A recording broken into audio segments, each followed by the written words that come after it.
pada tahun 555 Hijriah. Al-Imam As-Sayyid Arif Billah Al-Syeikh Ahmad Ar-Rifa'i radhiyallahu ta'ala anhu wa qaddasallahu ruhah telah keluar menunaikan haji pada tahun tersebut. Catat elok-elok, 555 Hijriah.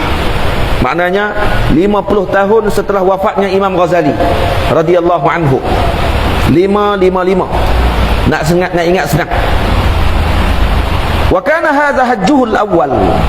Dan ini adalah haji pertama beliau dalam hidupnya. Sayyidi Arif Billah Al-Imam Sayyid Ahmad Ar-Rifa'i.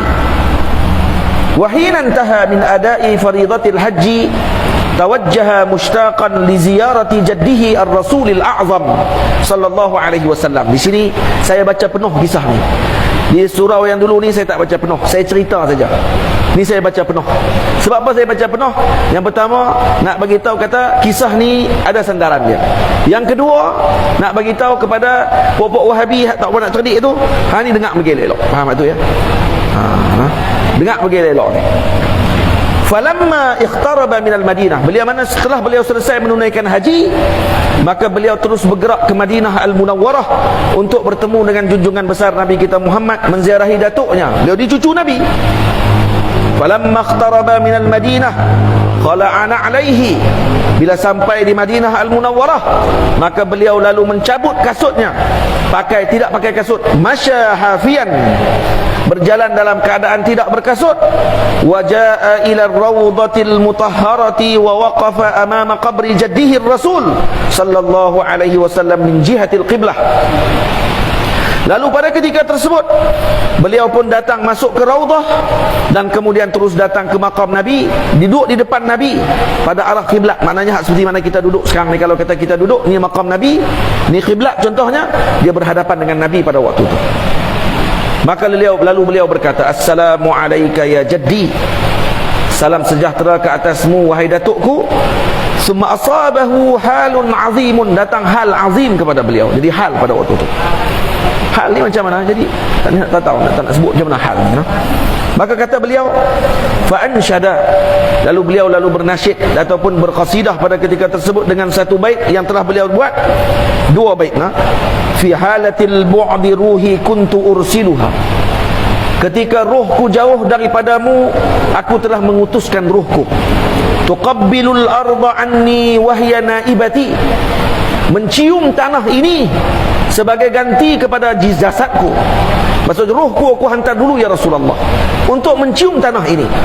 Wa hadhihi daulatul ashbahi qad hadarat, sekarang ini telah hadirnya jasad-jasad kami. Daulatul ashbah maknanya apa dia?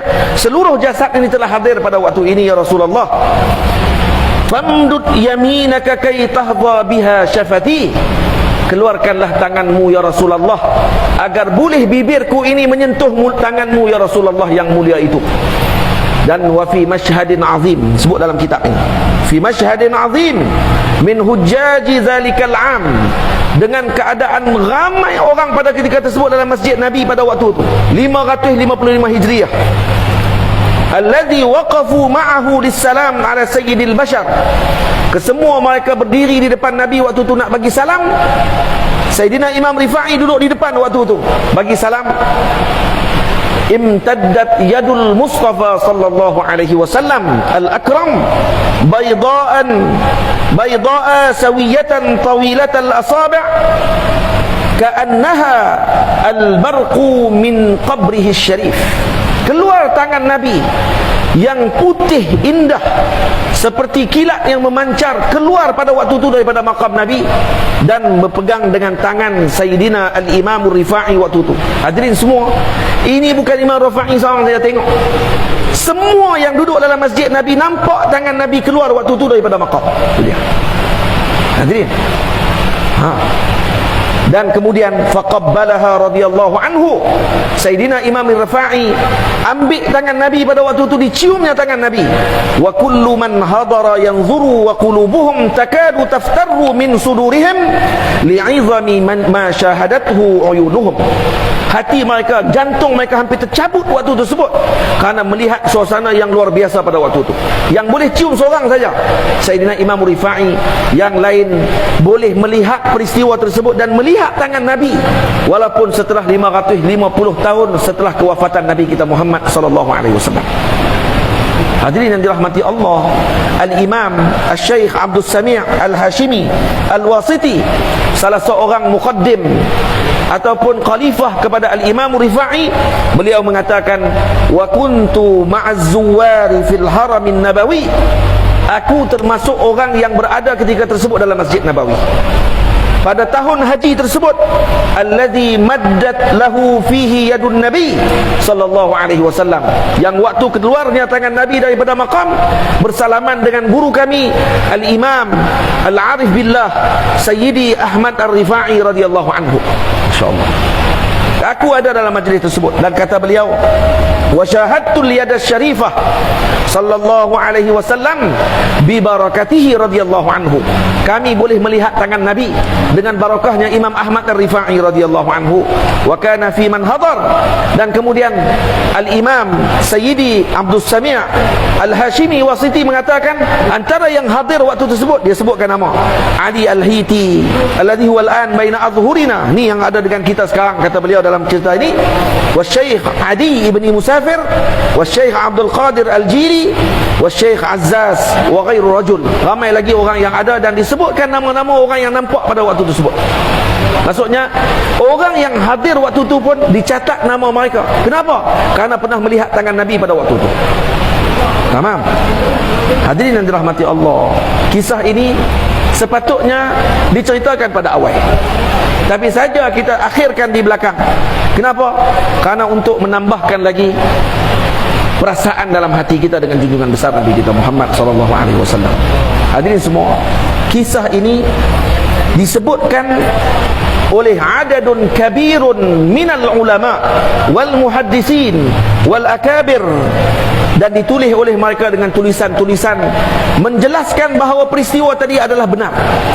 Antara siapa yang tulis kitab berkenaan peristiwa ini? Antaranya yang menulis, dan kata sebagian ulama, peristiwa ini dilihat oleh jam'un kabirun minan nas hatta yablughu mablaghat tawatur, sehingga sampai had tawatur. Riwayat ini mutawatir. Hadirin yang dirahmati Allah, yang ingkar dengan riwayat ini orang gila saja. Tapi mereka kata saya tak ada, tak apa, alhamdulillah khair. Ini orang jahil. Riwayat ni riwayat mutawatir. Yang tengok nampak tangan Nabi itu mutawatir. Bukan seorang tengok, ratusan, ribuan orang tengok pada malam hari tersebut waktu tangan Nabi keluar. Hadirin semua, dalam ni apa dia yang disebut antara ahli ilmu yang mengarang kitab tentang peristiwa tersebut, antaranya adalah Al-Imam Suyuti dalam kitabnya Asy-Syaraful Muhattam fima mannallahu bihi ala walihi As-Sayyidi Ahmad Ar-Rifa'i radhiyallahu anhu min taqbil yadil Mustafa sallallahu alaihi wasallam. Tu tajuk kitab dia punya panjang. Tu nama tajuk kitab.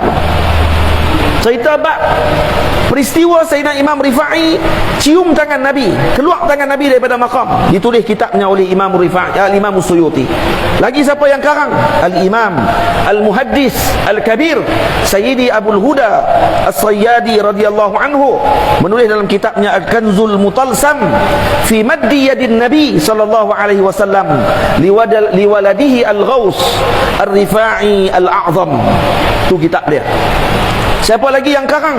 Al-Allamah Mahmud Al-Alusi, Al-Imam Alusi, pengarang kitab Ruhul Ma'ani, sahibut tafsir, juga mengarang dalam kitabnya Asrar Ilahiyah Syarhu Qasidah Ar-Rifa'iyah. Dalam tu diceritakan kisah itu.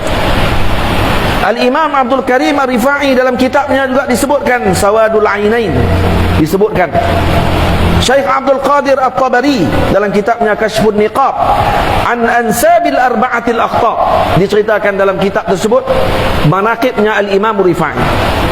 Al-Imam Muhammad Sirajuddin Ar-Rifa'i dalam kitabnya Sihahul Akhbar fi nasabi sadatil Fatimiyatil Akhyar.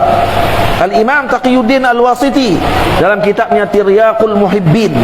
Al-Imam Al-Allamah Al-Khafaji dalam Syarhu Syifa. Ini antara ulama-ulama yang mengarang tentang kisah tersebut. Al-Imam Izzuddin Ahmad Al-Farusi dalam kitabnya An-Nafhah Al-Miskiyah, dan kata beliau, alhamdulillah, saya pernah bertemu dengan 5 orang yang pernah melihat tangan Nabi ketika peristiwa tersebut.